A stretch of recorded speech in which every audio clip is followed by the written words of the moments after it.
White House Staff Secretary Rob Porter returned to the White House Thursday to collect his belongings. He left his post after allegations of spousal abuse surfaced this week.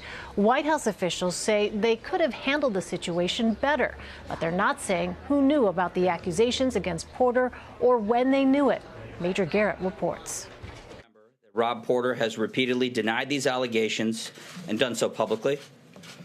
That doesn't change how serious and disturbing these allegations are. White House Deputy Press Secretary Raj Shah told reporters that Chief of Staff John Kelly only became, quote, fully aware, unquote, yesterday of Staff Secretary Rob Porter's alleged history of abusing two ex-wives. I did talk to the president earlier today. He told me he was very saddened by these reports and by the information that he saw. But sources tell CBS News the FBI informed White House officials in November about the domestic abuse allegations. Porter's first wife accused him of kicking her.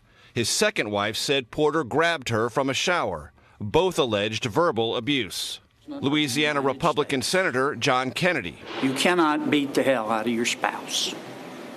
It is illegal and it is immoral. Those allegations did not affect Porter's standing in the White House. In fact, his portfolio expanded. Porter helped draft the president's State of the Union address last month and had recently begun work on trade policy.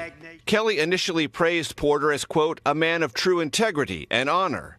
He amended that statement late yesterday, saying he was shocked by the new allegations, but standing by his original comment. We all could have done better over the last few hours or last few days in dealing with this situation. Porter has been dating White House Communications Director Hope Hicks, who helped draft Kelly's initial statement and others like it defending Porter. Porter was responsible for vetting all written material, much of it classified, given to the president. He was working without a permanent security clearance, stalled because the FBI flagged the abuse allegations. South Carolina Republican Senator Lindsey Graham. The fact that this man operated a year without a security clearance, I didn't understand that and still don't. The White House will not define what fully aware means regarding Chief of Staff Kelly. Sources familiar with the clearance process tell us the FBI report on Porter would have been much more detailed than the news story that broke this week setting the scandal in motion, which means Kelly was in a position to know more and know it much sooner. Elaine? Well, Major, the president has been uncharacteristically quiet about Rob Porter, even on Twitter. Are you hearing anything privately from the president's aides about his take on all of this? Well, he's disturbed by it, disturbed by the allegations, disturbed by how it's turned into a complete mess for this White House, and not doing anything that we can detect to solve that mess or give clearer, more precise answers about such lingering questions as what was the scale of John Kelly's knowledge about this? How much did he spend any time looking at the FBI report? Did anyone else? Did the White House counsel's office? And why, after the arrival of this FBI report in November, were Rob Porter's duties here at the White House not only preserved, but expanded? Those answers remain elusive. And when the White House says, as it did in the person of Deputy Press Secretary Raj Shah today, everyone around here could have been better, well, that's still true. Major, based on what you just said, can you give us any insight into Chief of Staff John Kelly's standing right now inside the administration? Jeopardy is too strong a word, but this has been a dreadful week for the Chief of Staff. Earlier this week, he was recorded saying that those who had not filled out the paperwork under the Deferred Adjudication for Childhood Arrivals, or DACA program, were too lazy, and then he attached an expletive to that to do so. That did not in any way, shape, or form enhance this White House's reputation on issues relating to people of color and sensitivities thereto, and it certainly did not in any way help negotiations to resolve the immigration issue, in part defined by the DACA issue, but other priorities for the president. That was before any of this started. And then now it is clear that the Chief of Staff had awareness of this FBI report, because all clearance matters at least cross the Chief of Staff's desk, especially if there's a flag raised by the FBI, as clearly there was in this case. What did John Kelly do? Why didn't he do more?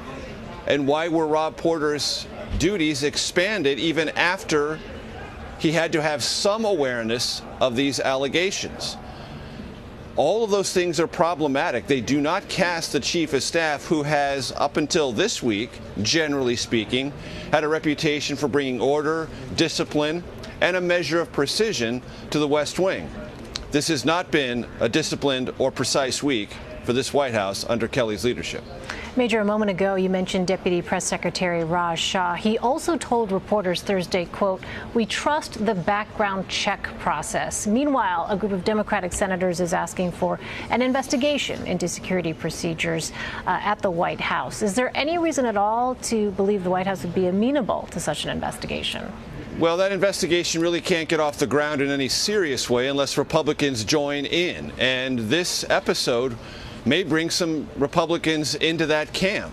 Democrats have raised this issue before about Jared Kushner, who's still operating under an interim clearance process, meaning he has clearance, but it's not full clearance. It's still on an interim basis. Rob Porter's clearance was on an interim basis. Now, that is not uncommon, Elaine, in the first 5 or 6 months of an incoming administration. It is uncommon for people of this prominence, Porter and Kushner specifically, to not have these clearance issues resolved after a full calendar year. So even before the Rob Porter story broke, some Democrats were asking pointed questions about what is the clearance process at the White House and what's behind these continued interim classifications for some pretty senior people close to the president. The Rob Porter situation may bring Republicans into that fold because they may, too, after this, be curious, not just in sort of a good government way, but in a political damage control way. Because if Rob Porter, staff secretary, person who handled every piece of paper that went to President Trump, could have these kinds of problems, might there be someone else? Might there be another story that Republicans don't want to deal with? So they may encourage the White House to clean this up, be a bit more forthcoming, and resolve any lingering questions about the clearance process itself. That hasn't happened yet. It might in the not too distant future. All right, Major Garrett at the White House. Major, thank you. Sure.